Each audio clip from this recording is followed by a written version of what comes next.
The way the law of attraction works is our thoughts are electric, our feelings are magnetic, right? Thoughts send the signal out, but it is the feelings which draw the event back in our life. Because when you're thinking, you're only in the asking mode. Only when you're feeling, you're in the receiving mode.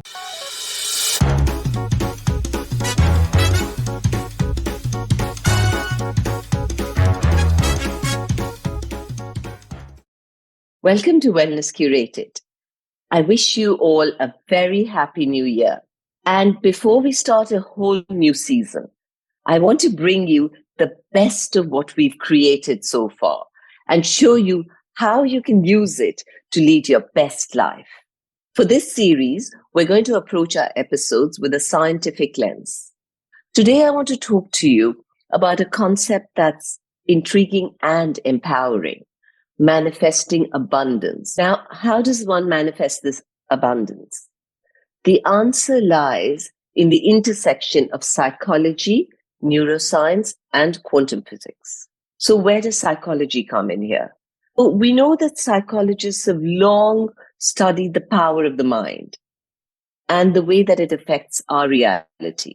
When you believe that something is truly possible, when you believe that you can actually achieve abundance, then your mind begins to notice and create pathways to actually make this happen. So let me give you an example. So if you were going food shopping and you decide to get some chocolates, you might be tired. The chocolates is one thing amongst a long list of things. You might forget it. But if you were told that if you find a golden, glittery chocolate, you would win $1 million, then of course you would single-mindedly be focused on those chocolates. This heightened awareness is akin to the psychology behind manifesting. When you're manifesting something, you set out a clear intention of finding, say, that golden, glittery chocolates in your mind. This attention focuses your awareness and activates a part of your brain called the Reticular Activating System, or the RAS. The RAS acts as a filter and it helps you notice opportunities and resources that align with your intention. Much like you would notice that golden glittery chocolate because you're so focused on looking for it. This principle is backed by the science of selective attention and cognitive psychology. By consciously focusing on specific goals that you desire, you're more likely to recognize the actions, the people, and the opportunities that will bring you closer to your goals. So it's your brain working in a targeted way, influenced by what you've defined as important, what you've defined as rewarding. This is where goal setting and visualization comes in. And these tools are used by corporates as well as by athletes to achieve peak performance. Djokovic is an example of this. He talks a lot about goal setting and visualization in his book. Experts on my show talked about these techniques and what it takes to manifest the life that you want step by step. Here you go. Affirmations are a real hot topic right now, especially as you use a lot of affirmations in manifestation work. And very often, what people don't realize is that when you're trying to use an affirmation for your benefit, then you need to look at the affirmations that you're using to your disservice first. There's a part of you saying, yeah, but that doesn't happen to me. I'm not lucky. That is an affirmation. I don't get things. Others get things. I don't benefit. My life is hard. And then that's the stronger affirmation, you see. Whereas when we come into the understanding that actually the universe is abundant, how can I live a more joyful life, for instance, can be a question that you ask.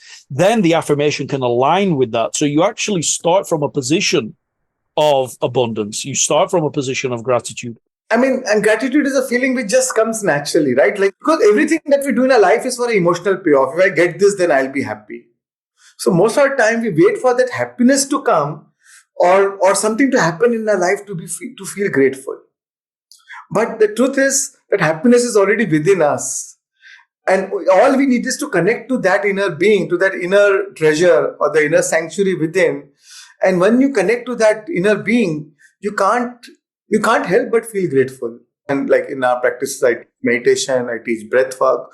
All that is to help you connect to your inner being, to help you to release all those fear-based emotions, survival-based emotions, which is blocking us from connecting to our source energy.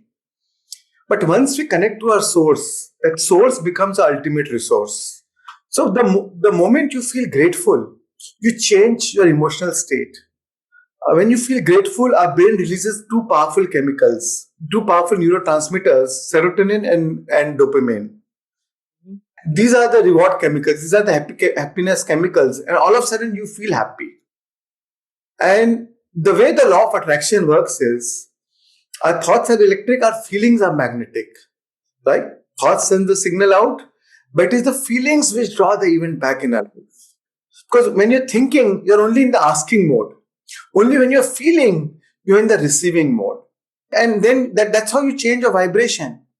And your vibration always precedes manifestation. And then when you're grateful for what you have in your life, the universe will give you more of the things that you can be grateful about. So gratefulness is a great tool even for manifestation. Luigi, I want to ask you about affirmations and the visualization technique. Mm-hmm. How do they tie in together?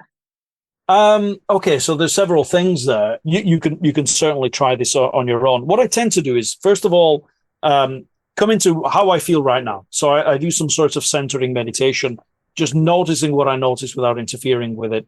And then the visualization typically can go in two directions, in the past or in the future.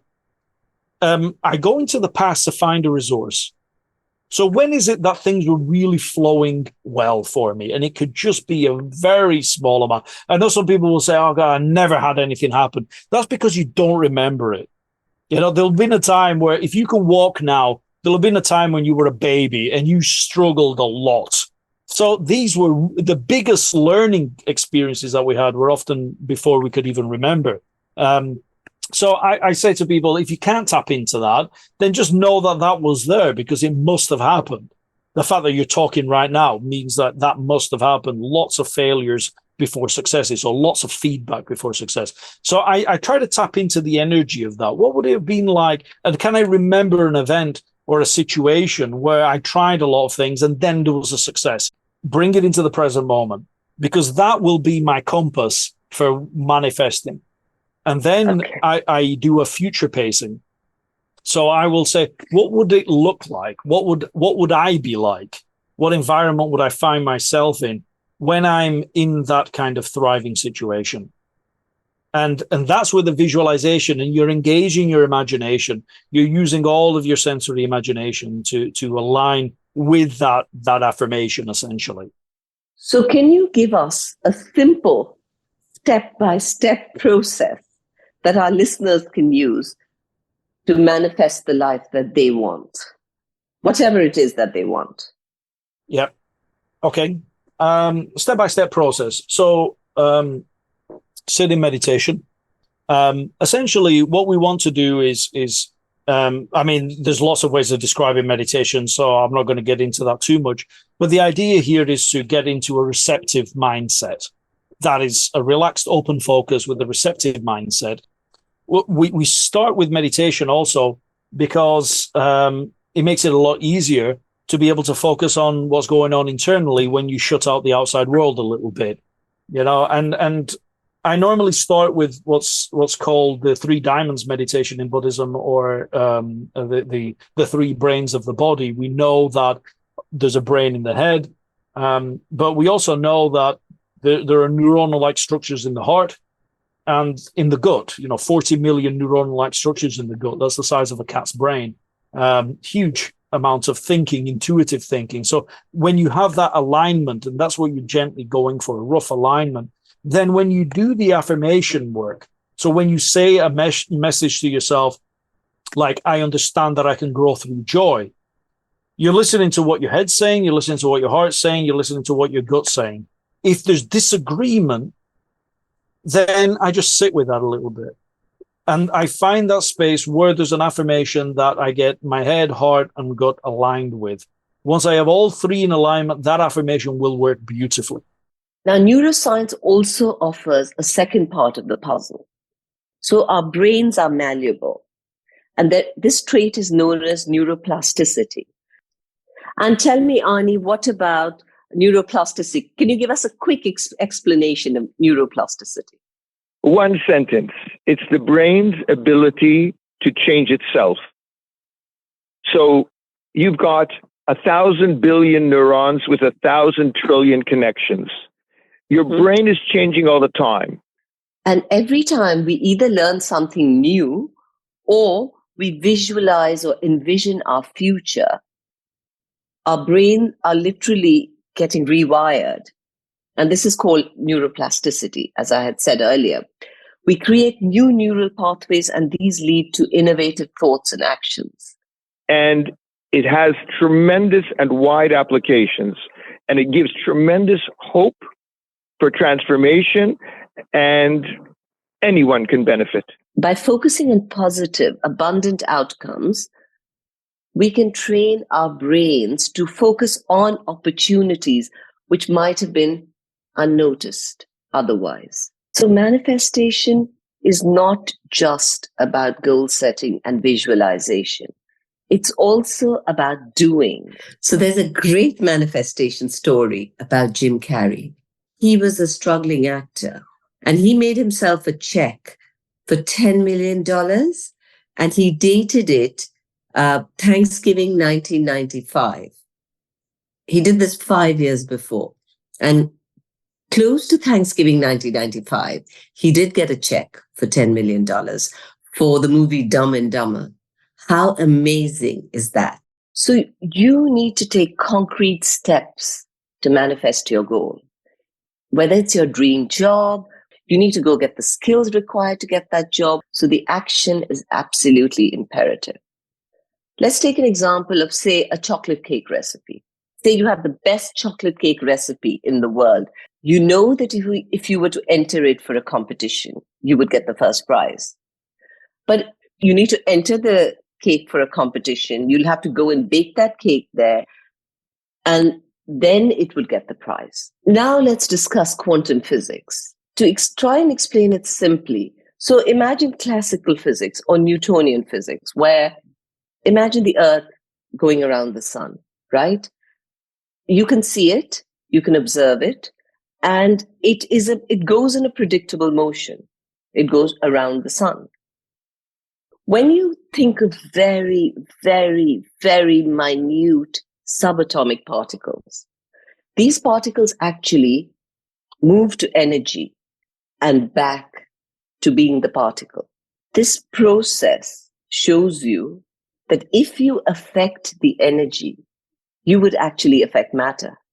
So by affecting something in the quantum field, you would make a difference to your life today. And while this is a frontier science, it aligns with the idea that our focused intention might interact with the universe in ways that we're just about beginning to understand. You know the concept of synchronicity, which I'm sure you've all experienced at some stage in your life, where you're thinking about a friend and he or she will call you and you're like, how did that happen? We've all experienced that, and we all understand that somewhere our intentions can affect the events that happen in our life. So there's no doubt that intentions do affect outcomes. And I hope our episode has helped you understand that. And it's helped you understand that you can make your dreams a reality. You can make things happen.